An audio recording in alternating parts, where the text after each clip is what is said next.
dedicated to each and every one of you who appreciate a great glass of wine. You know what I mean? It's Monday. Let's raise a glass to the beginning of another week. It's time to unscrew, uncork, or saber a bottle. And let's begin exploring the wine glass. It's November, and we may no longer be in Merlot Month, but that doesn't mean we still can't show it some love. Today, I sit down with Michael Scholz of St. Supery Winery in Napa Valley. From Corsica to Napa, St. Supery leads the way in sustainability with being Napa Green Land certified since 2008. Their dedication to quality is represented in the 2018 Rutherford Estate Vineyard Merlot. Please take a moment of your time to rate and review the podcast. You can do it while you are listening. Those not so easy to understand algorithms really look for new reviews in order to suggest the podcast to other wine lovers. And don't forget to add your email address to the newsletter list on the website to keep up on date all things exploring the wine glass. Never let you go. Hey everybody, I'm Lori Budd, a UC Davis winemaking program, Spanish wine scholar, sommelier service, champagne and Côte d'Aron specialist, and a WSET Level 2 graduate. You can find Exploring the Wine Glass on all the socials, as well as your favorite podcast catchers. If you haven't subscribed yet, now's the perfect time to swipe, subscribe, rate, and review. Stay in the know about all things wine by visiting my website, exploringthewineglass.com. I promise I'll never tell you what to drink, but I'll always share what's in my glass. Hey everybody, welcome to another episode of Allure of the Poor, sponsored by Dracaena Wines. I am your host, Lori, and I am continuing the conversation of Merlot Me with St. Supery and their Vice President of Winemaking and Vineyards, Michael Scholz. Welcome, Michael. How are you doing today? Hi, Laura. Yeah, I'm good, actually. I'm doing very well. Thanks for having me on. I appreciate it. And I know you had a rather busy morning already. Yeah, I've actually been out in the field today, up in the vineyard. We've got a lot of things going on. Of course, harvest is complete, and yet in the vineyard we still have to worry about things like preparation for the winter, erosion control plans, and preparation for that type of thing, and anticipation of all those activities that will occur. In the meantime, harvest is done, but we're super busy in the cellar still making wine. But yeah, things go on. The world continues to spin. And did you have as a crazy harvest as we had in Paso? Was the heat making you bring a lot of stuff in all at the same time? Yeah, it got a little bit frantic for a while. The season started fairly evenly, fairly well, but like you say, we had a hot spell, and it was an extended hot spell, further exacerbated by a couple of extreme days, which were particularly unusual. So yes, it sort of caused us to get a bit of a giddy up, I guess, and get on with the task at hand, and made us move pretty swiftly. Yeah. But we had a lot of vineyards also that were at a lower point in maturity when that occurred, and they weathered the storm pretty well. And so when we got past that, we had a lot of vineyards that we continued to hang for quite a long time too. That's good. After that event, yeah, which is right. Good, and has proved to be good as well, which is great. We have some nice wines actually. Yeah, I know that a lot of wineries were debating whether to pick or not pick and do things like that. Our Cab Franc, we held out. We braved the heat. The clusters were a little looser than normal because of the shatter and things like that. So we weren't worried when the rainstorm was supposed to come. We figured, I can dry out. And it was definitely worth the wait because the phenolics came up nicely versus if we rushed to pick. Yeah, look, when we have harvest, we generally don't look forward to the concept of getting rain during the harvest season. But that rain that came after the hot spell, it was quite soon after that spell. And to be quite frank, it's been so dry. I was not like concerned about that rain. I did hear that it caused a little bit of a havoc for a few people, but not much. I mean, generally it sort of gave the vineyards a bit of relief, I think, which is actually quite good. Right, Yeah, absolutely. good. So Yeah. let's get into talking about St. Supery and Merlot. So let's talk about you first and your background. How did you come to wine? I sort of grew up in the business. So my dad was a grape grower, and he was a grape grower. And so I grew up around that all my time. Of course, his friends were winemakers and also vineyard grape growers as well. And so, you know, if I wanted to earn pocket money, that's what I'd be doing. I'd be out in the field digging holes and pounding posts and planting vines and pruning and driving tractors and what have you. So I sort of grew up in that field. What got me into it was that essentially, and then, you know, as all young teenagers and trying to work out what the heck to do, one of my dad's good friends was a guy called Peter. I'm from Australia, of course, and I'm from the Barossa Valley, and so I couldn't tell. Yeah. And so Peter Lehman was a good friend of my dad's, and so he'd be over at our home regularly. And so yeah, I was just around that sort of that scene growing up, and you know, just he gave me some thoughts and some ideas, and I followed through on some of that, and that led me to launch myself into college and get through a very old, famous agricultural college down there called Roseworthy. And I studied winemaking there, of course. And then, you know, that's just how it came about. But really, how did I get into that? Just I guess I was born into the grape side of things, really. Yeah. But you know, a lot of kids who are bored into it look the other way, right? They don't want to do what the family does. They want to go the other way. So sometimes they have a little, you know, trajectory out before they realize that, hey, this is a pretty good gig. I like this. Yeah, I think that's right. When I finished high school, I did a year or so doing a couple other things, and one of the things I did was I pruned in the vineyard at home, which I knew how to prune because I pruned before. But when you prune and you're out in the vineyard for 8 weeks in the cold, all of a sudden college looks like a really good idea. I get it. And so St. Supery, their beginnings are actually in Corsica. So tell us, how does the winery go from being on the island Corsica, which is, for those who don't know, it's like southwest of France and west of Italy. It's kind of like a nice little piece in there. Sure. How do we go from being on Corsica to Napa Valley? St. Supery was founded by a gentleman called Robert Scholz, and he's a Frenchman. And his family had been involved in wine. I mean, I guess that depends on the point of time, but until they exited this business here, probably 90 years, and involved in wine in the south of France. And so along with that came their investments in the island of Corsica. So they had a property there, but they actually were making wine on the mainland in south of France as well. Quite a significant amount. And Robert Scholz, his father was involved, his uncles were involved. I mean, it was a sort of a family affair in the south of France. And they obviously had a lot of interest in this sort of business. Robert became quite renowned in his generation for being the guy that really spearheaded varietal labeling in the south of France. So, you know, taking Vin Rouge and Vin Blanc to variety label wines of Chardonnay, Merlot, Cabernet Sauvignon, etc. Anyway, but Robert was interested in Napa Valley, and he spent some years traveling here. He befriended Robert Mondavi and he was interested in investing. It looked for land for a while, came across the Dollarhide Ranch, which we own today. My understanding is Robert Mondavi encouraged him in that direction, and he invested in it. It was an old cattle ranch, and that was the start of St. Supery by Robert Scholz, and that's how the connection to Corsica comes about, through Robert Scholz, his family, and their investments in Corsica. But not only Corsica, like I say, the south of France generally.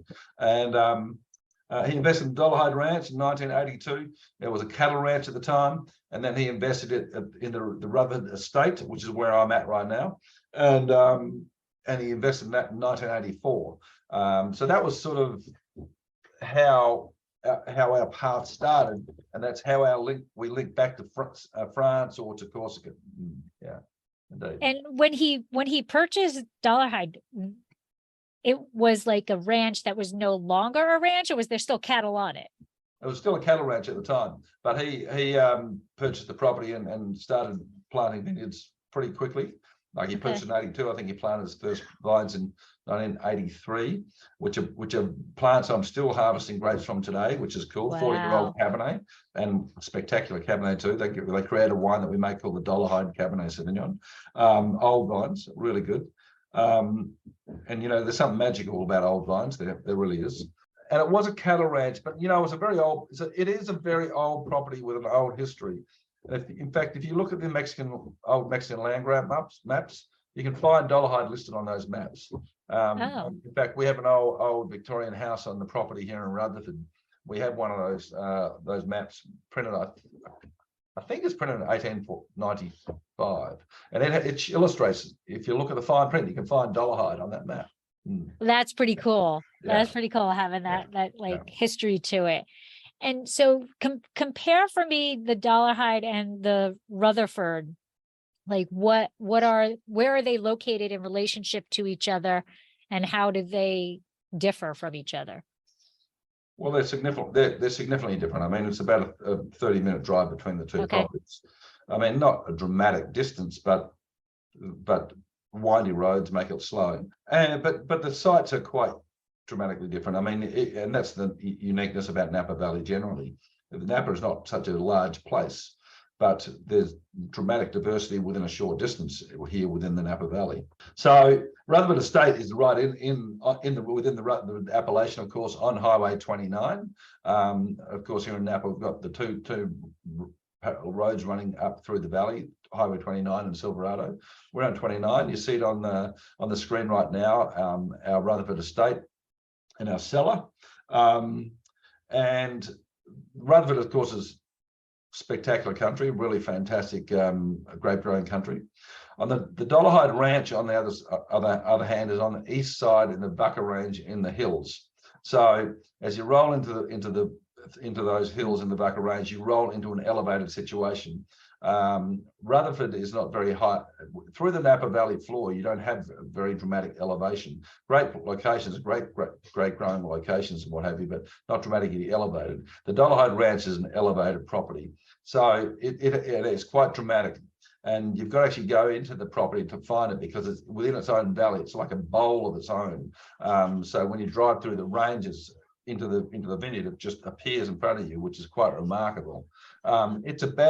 It starts as you drive in the gate. The elevation there starts at about 700 feet, 700 or a little more, 750 perhaps feet, and then and on the property it'll elevate all the way up to 1,100 feet for our highest vineyard. More of an elevated site, more of a mountain sort of feel in the wines it makes, and what have you. And as you see it in the screen right now, it's quite a diverse location, and we have a lot of different soils. We have like seven different variations on the property. So a lot of diversity on the property.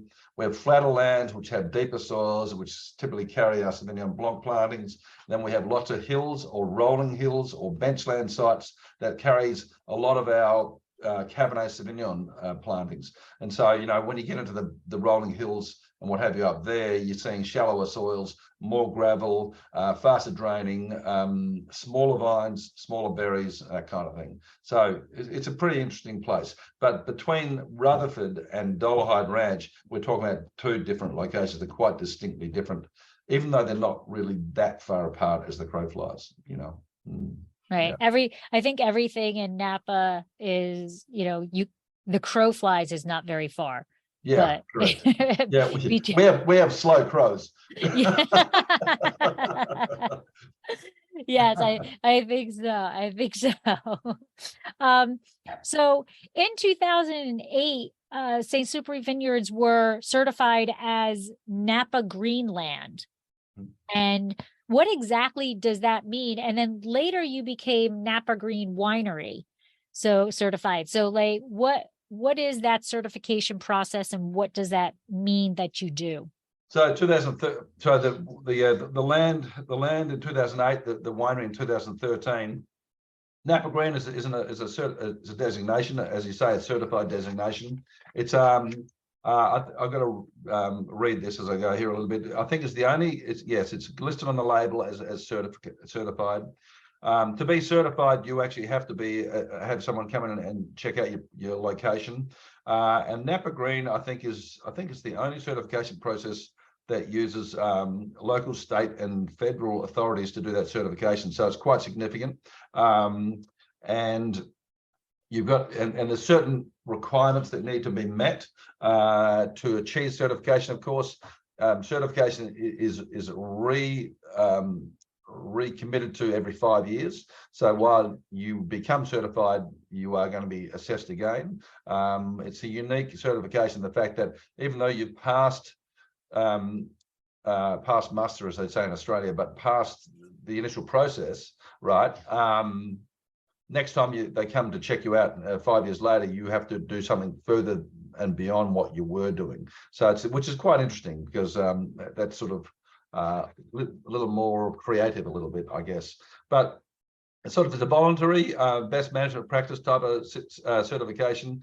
As I say, only program of its kind regulated by local, state, and federal levels. It's the only one that's certified by independent third-party regulatory agencies. So it's unique, and it's real. Yeah.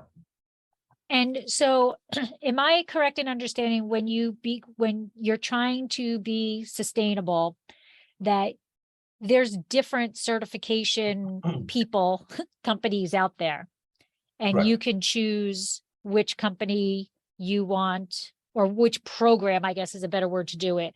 And Napa Green is one of these programs that make sure that you're maintaining sustainability.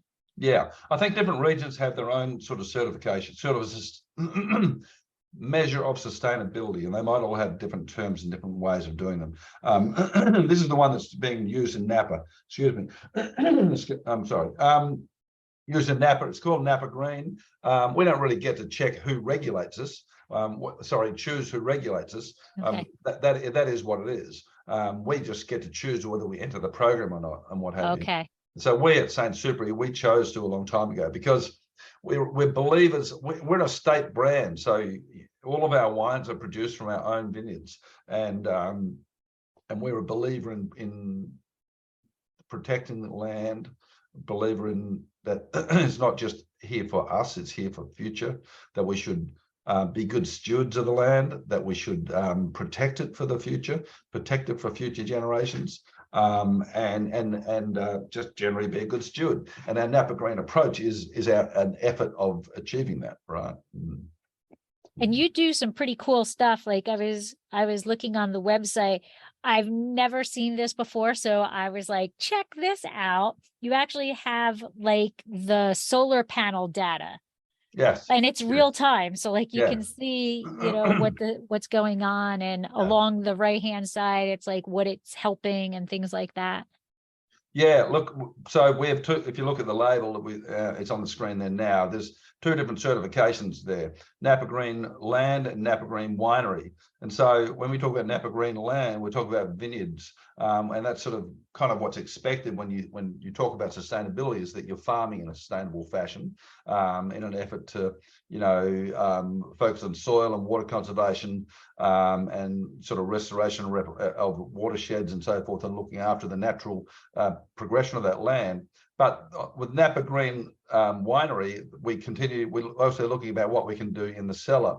So in the winery, we're starting to focus on energy, water conservation, waste reduction, pollution prevention. We look at staff education, and just generally reducing our carbon footprint.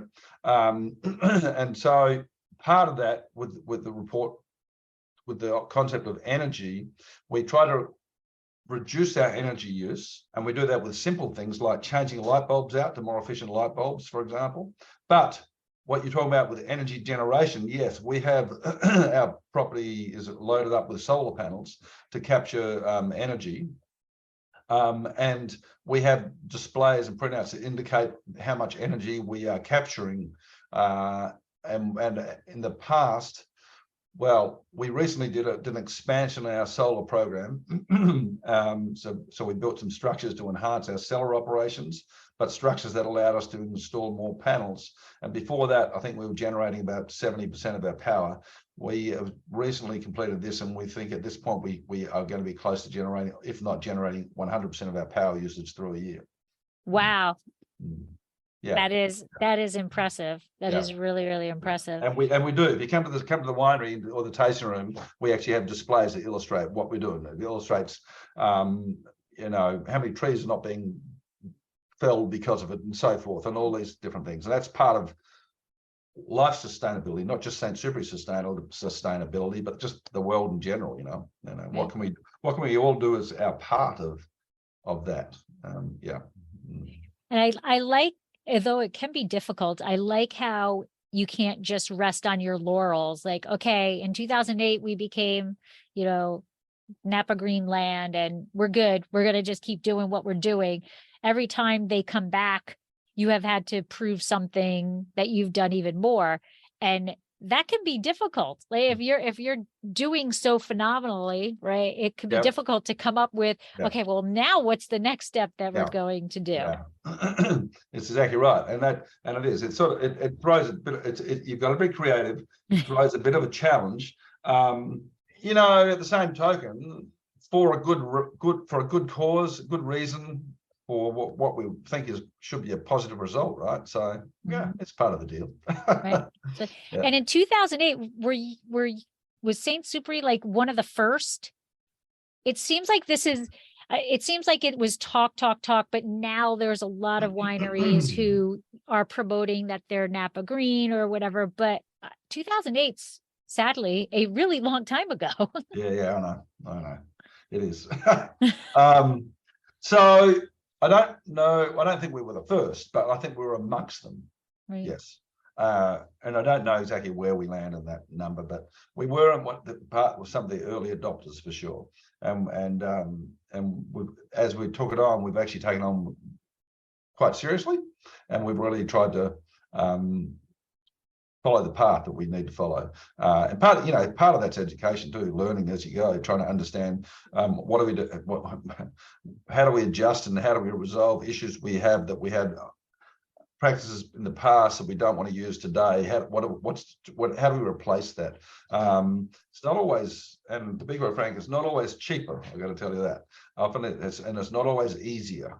It's often quite the opposite. But you know, when you go down the sustainability path, you've got to make a decision and a commitment. And if you're going to do it, which I think we all should do, you just need to make that commitment and just get a roll with that. Right, absolutely. Because if it was cheaper and easier, everybody would be doing it, and the world wouldn't be in the place that the world is in. Right. Right. Yes.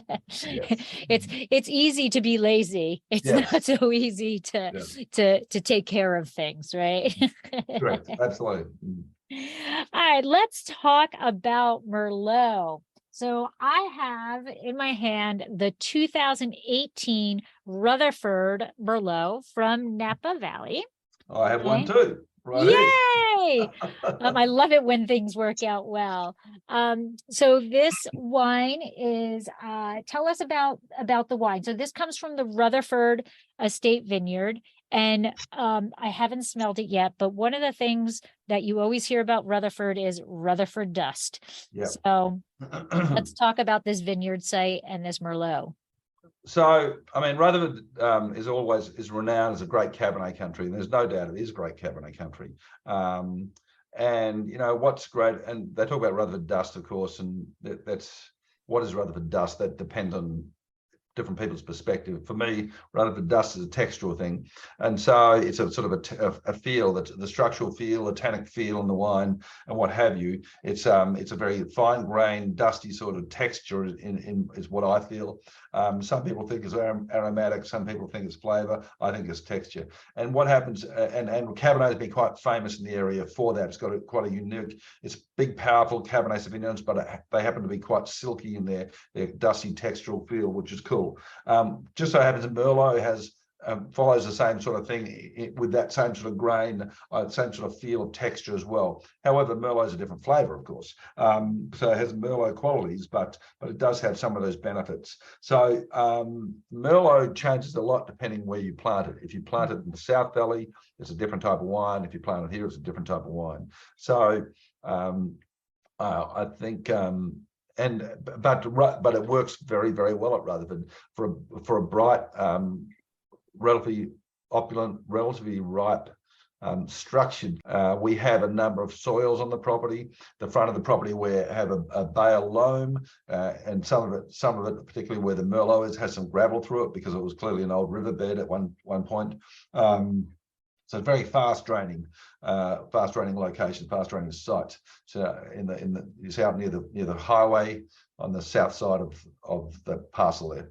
And so that's the bale loam. When you head down towards the back of the property, you go into a bale clay loam. So similar, not that dramatically different, but more clay in that soil. And the unique thing about Merlot is that it can grow quite well in clay soils. In fact, even all the way back to Old World, all the way back to Bordeaux, you'll see Merlot is in clay soils, but you won't see Cabernet in those soils. So Cabernet doesn't like it nearly as much, but because the clay soils don't drain quite as quickly. But Merlot does handle it quite well. So it's a good site. It's a good location right here in the centre of Napa, in the heart of Napa, and that's where we grow our Merlot. Yeah. And now, a word from our sponsor.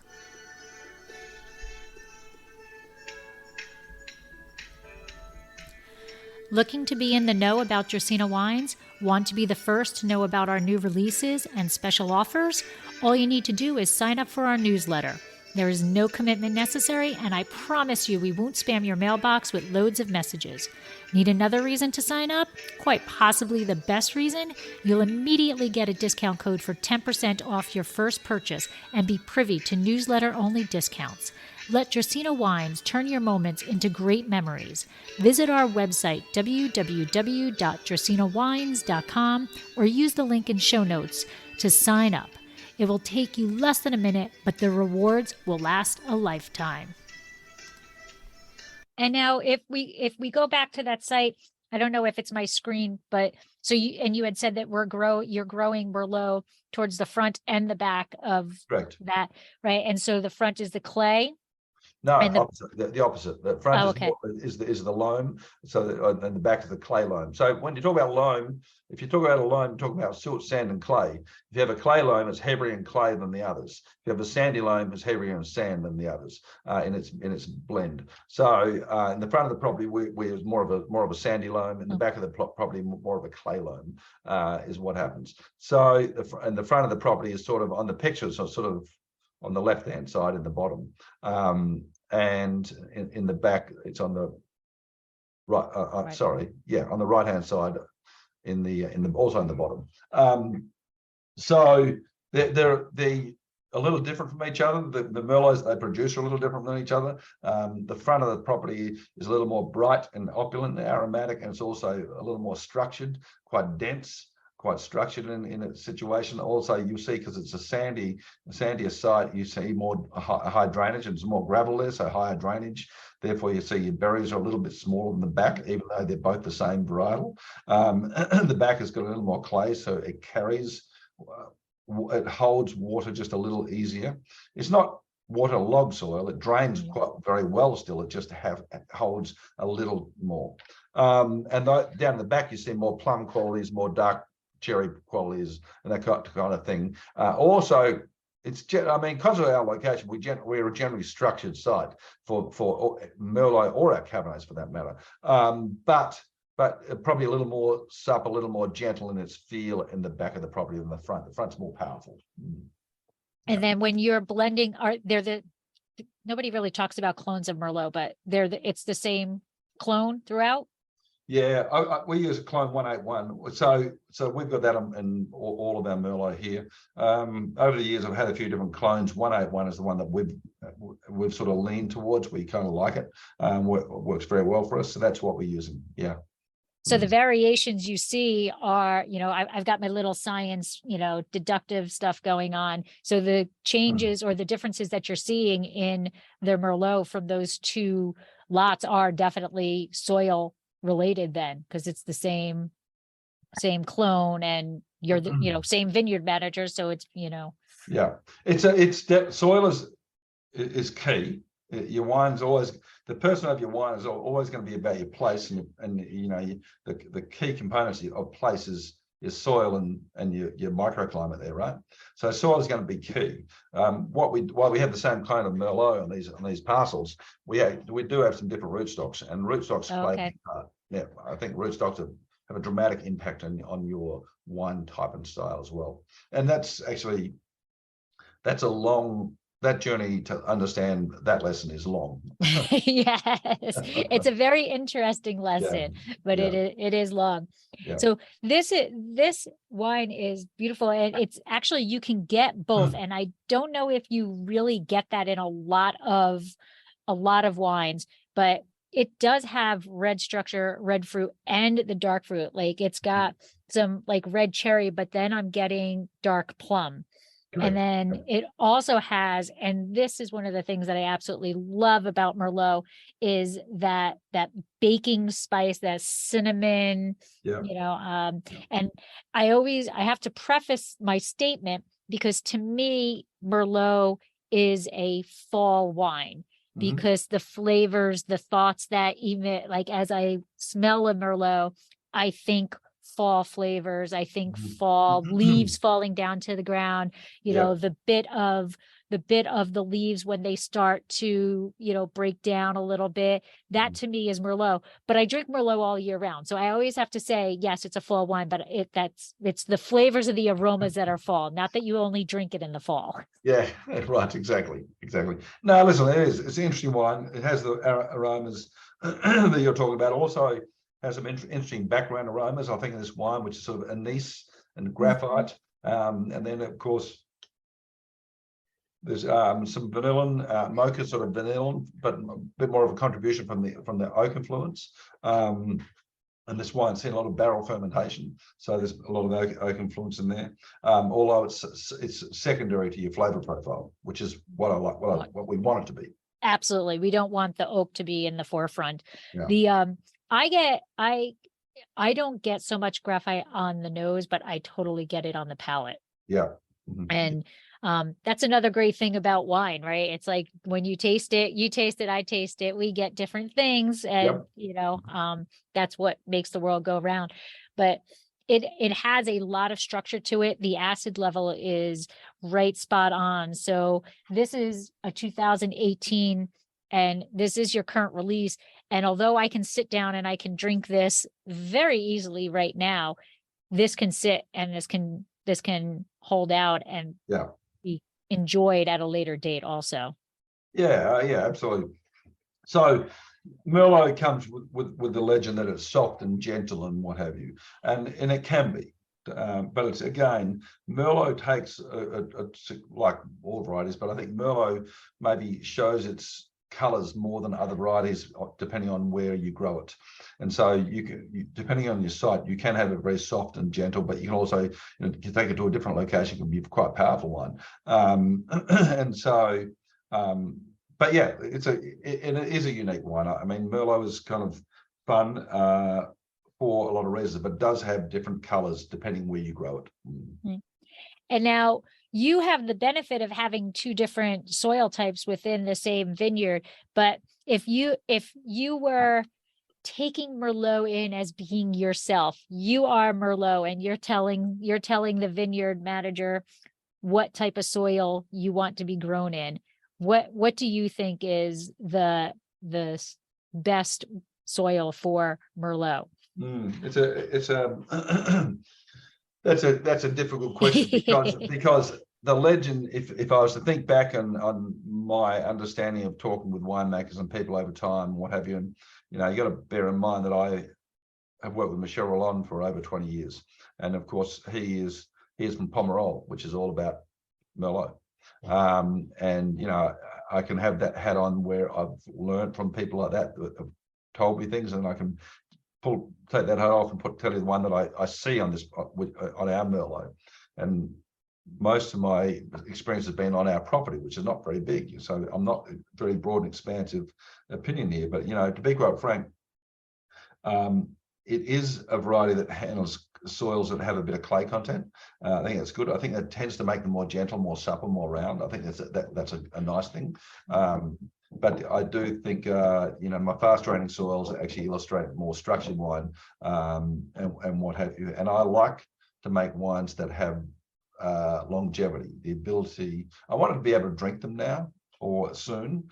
But I like the concept of longevity. I think a wine should be able to tell a story for a long time, if in a cellar that's well stored. And so I like to see my young Merlots to present some structure so they can have that length of time and what have you. So what type of soil? I like what I've got, which is a bit of a blend of the two. I prefer that.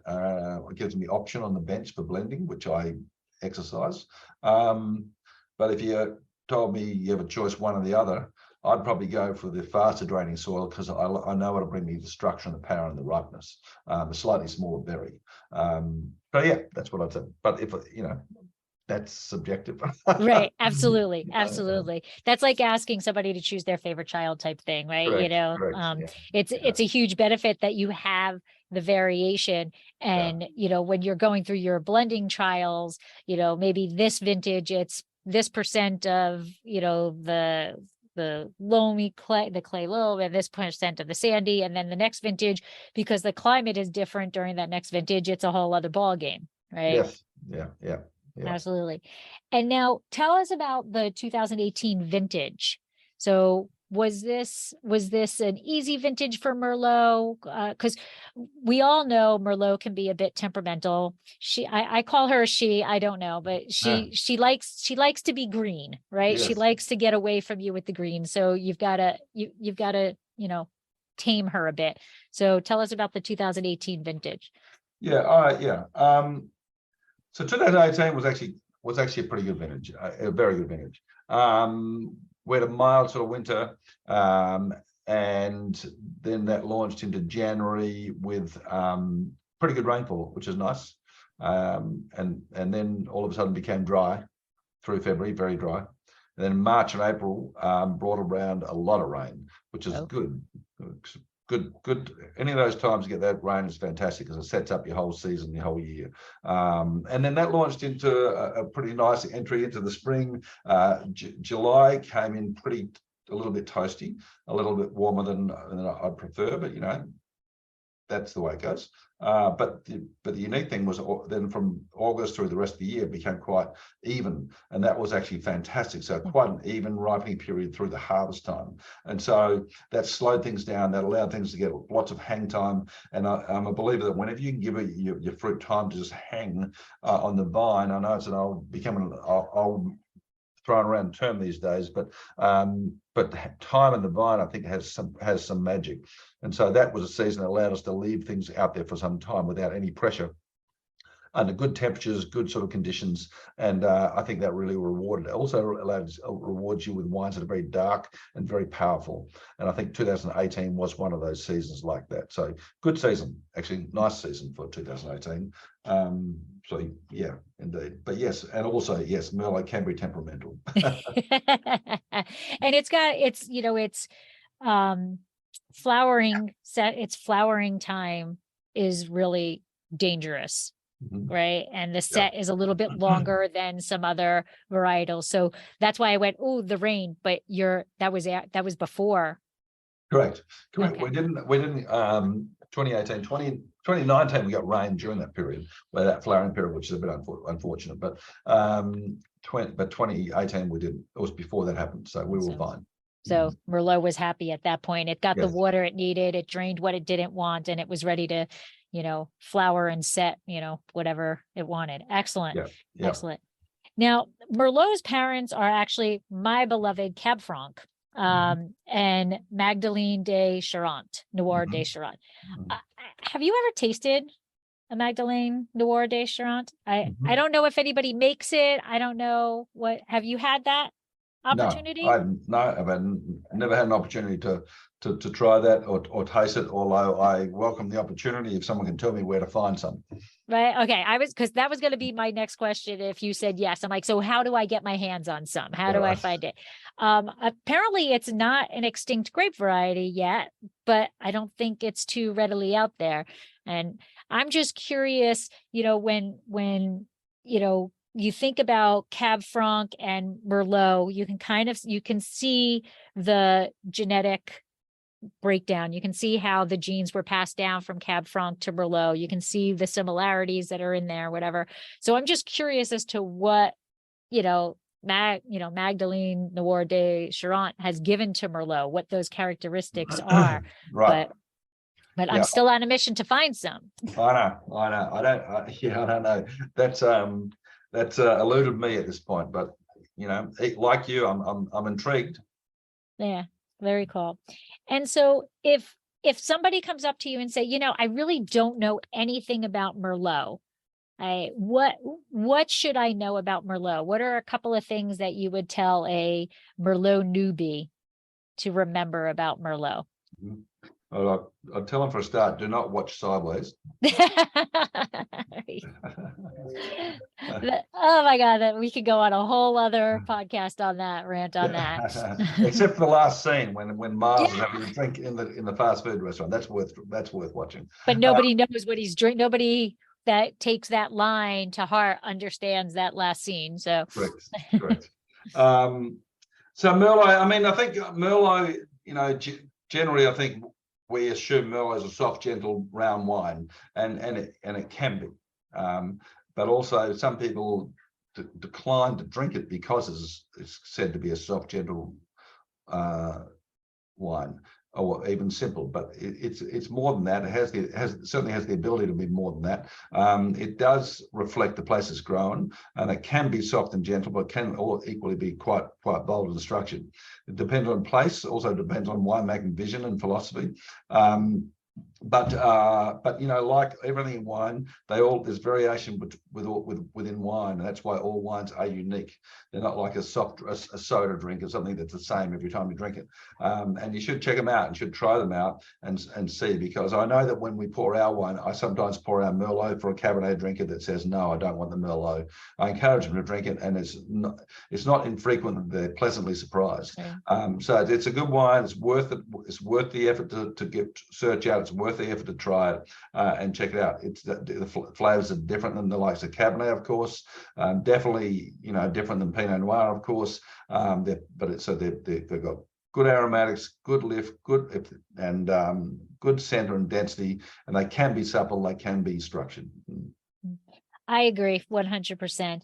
And so let's talk about your actual winemaking process for Merlot. Maybe not necessarily 2018. But in general, how are you harvesting it? What are you looking for when you're harvesting Merlot in general, and then bringing it into the winery? Any, alterations you need to make, things like that? Yeah, every varietal has its nuances towards the way they grow, and so that for a start, the vineyard needs quite a lot of attention with Merlot, and Merlot doesn't like an extreme amount of direct heat, but it loves lots of reflective light. So so we go to great lengths to make sure our canopy is groomed in a fashion that will achieve all those things. We don't strip our vines of leaves, for example. Our fruiting zone, we actually do remove some leaves, but we're selective as to what we do, and we typically only where we do remove any, we leave it on one side only. And the goal there is to keep overhead shade so that we don't have a lot of direct sun in the hot part of the day, yet we want plenty of opportunity for the fruit to receive light, because if you don't receive light, the fruit tends not to color up, and then you get a very simple sort of wine. So that's key for a start. So we do a lot of work on that. Also, we do a lot of work on even crop load, and even fruit display. That's important. That also is partly to encourage even sunlight around the cluster, all part of the same thing. So there's a lot of work done in the field before we ever think about getting it to the winemaking, and what have you. But when we do get to that point of calling a harvest, we harvest at night. And we do that, we typically start sometime around midnight or 2 a.m. And we harvest by hand. We do it because it's cold at that stage. One thing about Napa Valley is in the summer we have nice warm days, but we have very, very cool nights. And that's a great thing from the point of view of how you initiate your winemaking, because we have a natural chill on the fruit in the vineyard. Much easier to chill your tank of grapes out in the vineyard before you pick them than it is in the tank as a big, massive grapes. So we actually do that. We pick at night. Also allows us to get the fruit.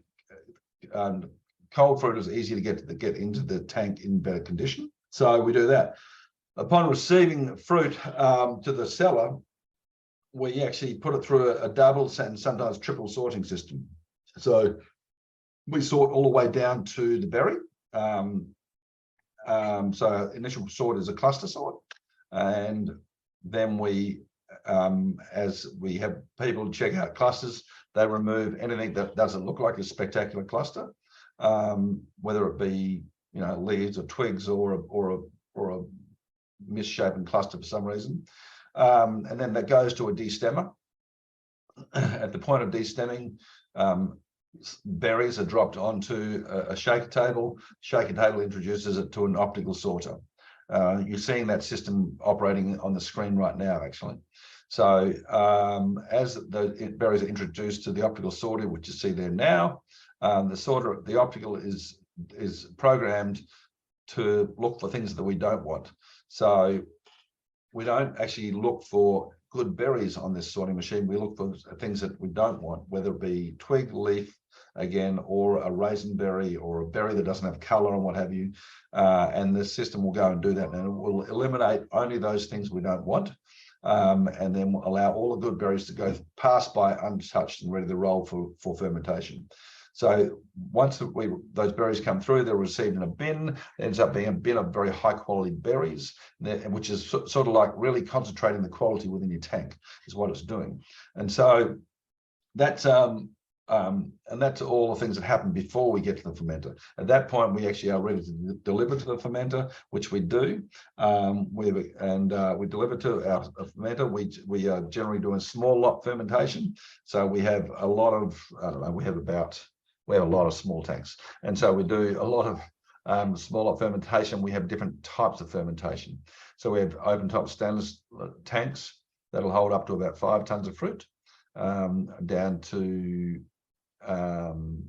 concrete fermenters that'll hold 3, and oak vats that'll hold 3.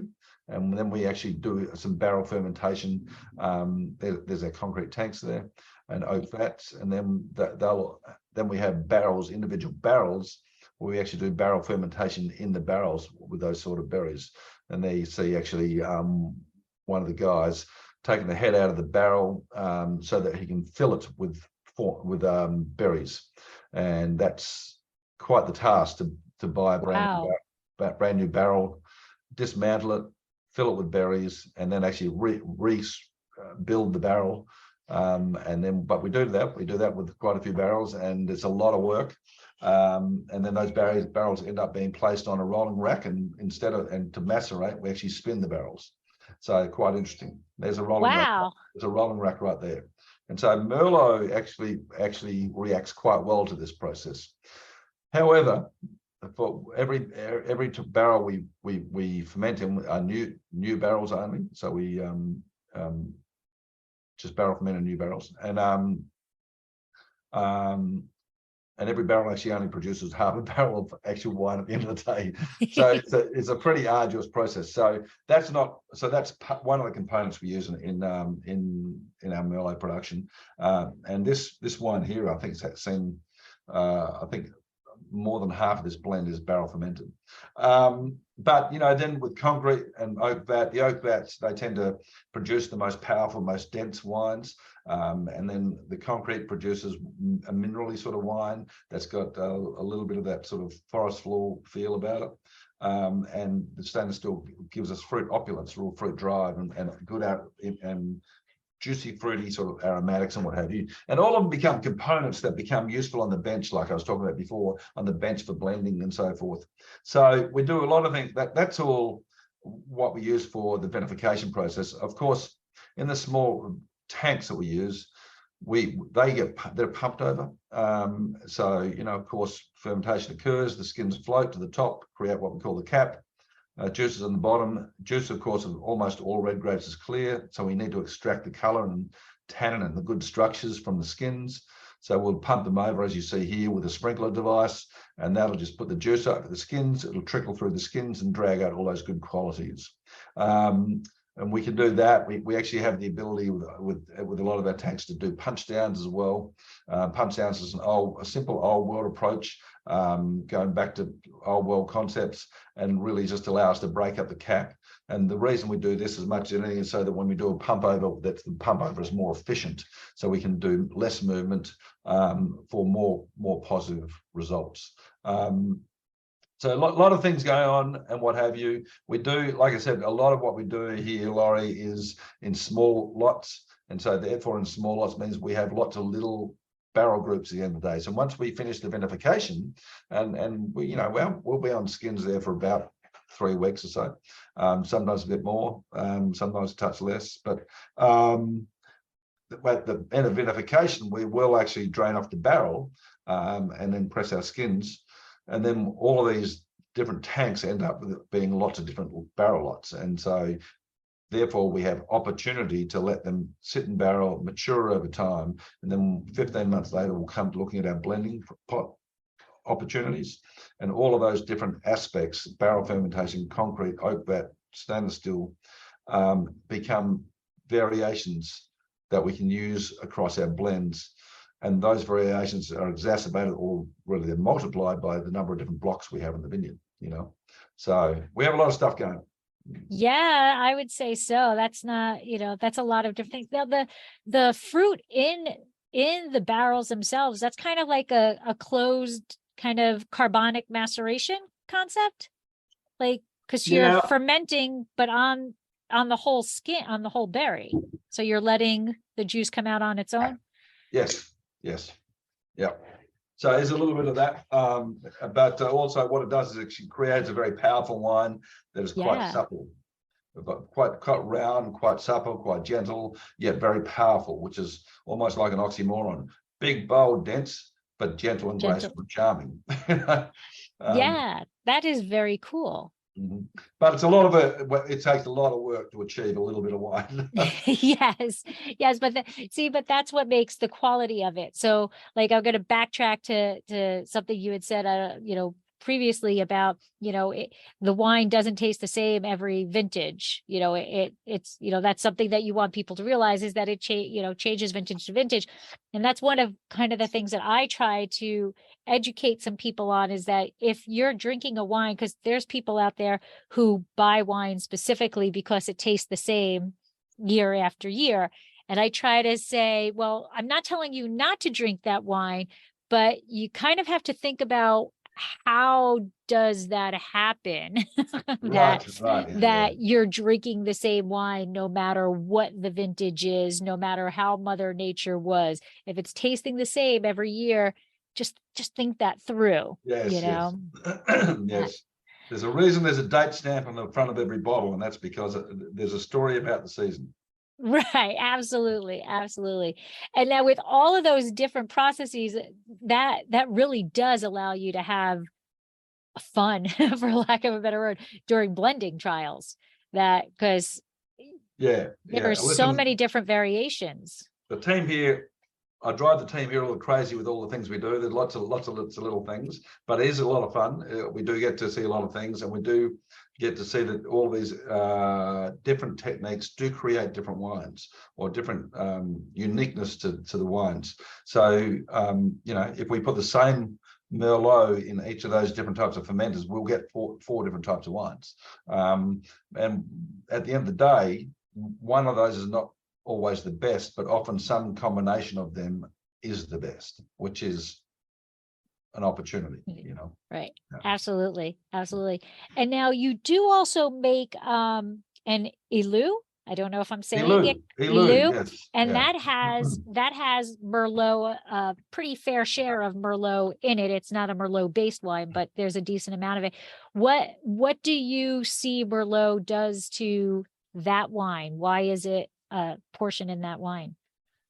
Ilu is a term that means chosen or elected or selected, as in this is a selected blend. So the blend is a Cabernet dominant wine. So it's when Michel Rolland came on board to work with us way back in the mid-90s. It's the first project he came on to do, and I worked with him in that, with him on that. And we realized that for our vineyards, that the best blend would generally be a majority Cabernet blend. So typically we thought it would be about 65% Cabernet and about 20% Merlot.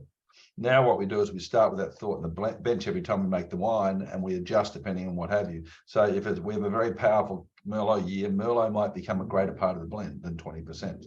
But what does it actually do? You got to remember, Cabernet is big, bold, and powerful, but it's also a little robust. It can be a little bit brute worthy.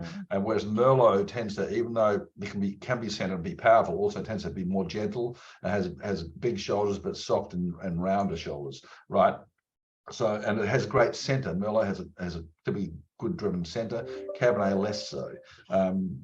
So when you're taking Cabernet and you apply Merlot to that, often you can enhance the palate length and the palate profile and the structure for those strengths by building the center and by making the edges of that Cabernet more supple and more round. And Merlot can be quite impactful on Cabernet.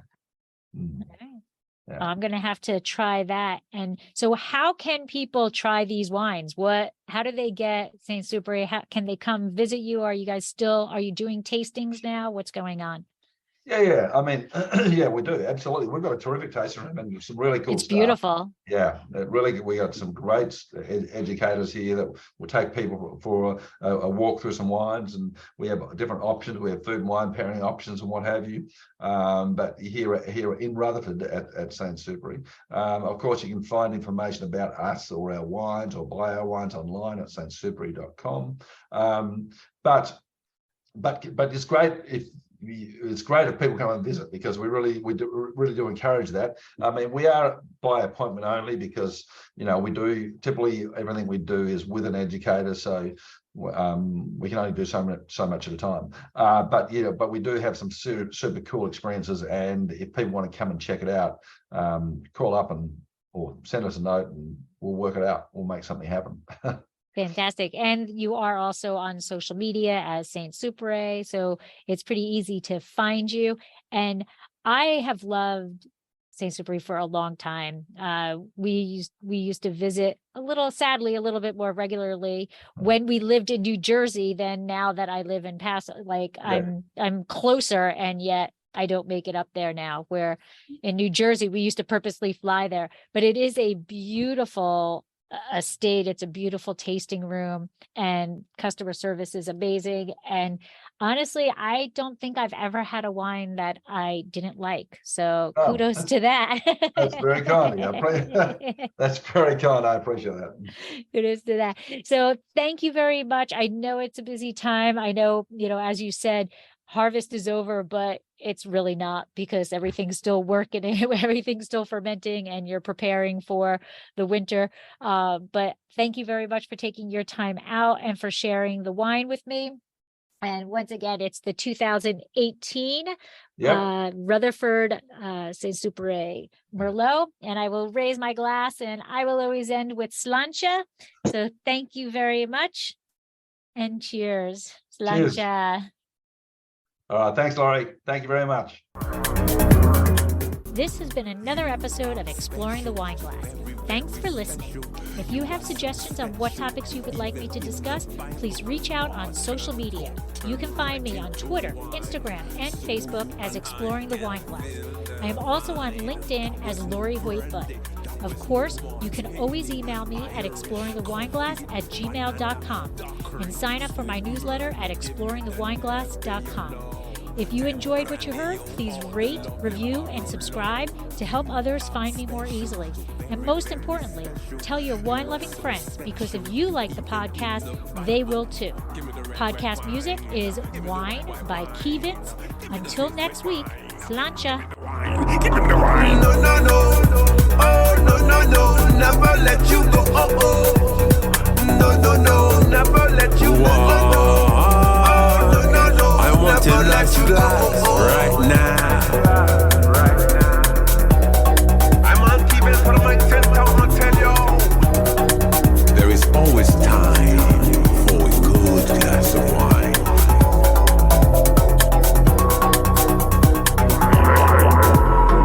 No.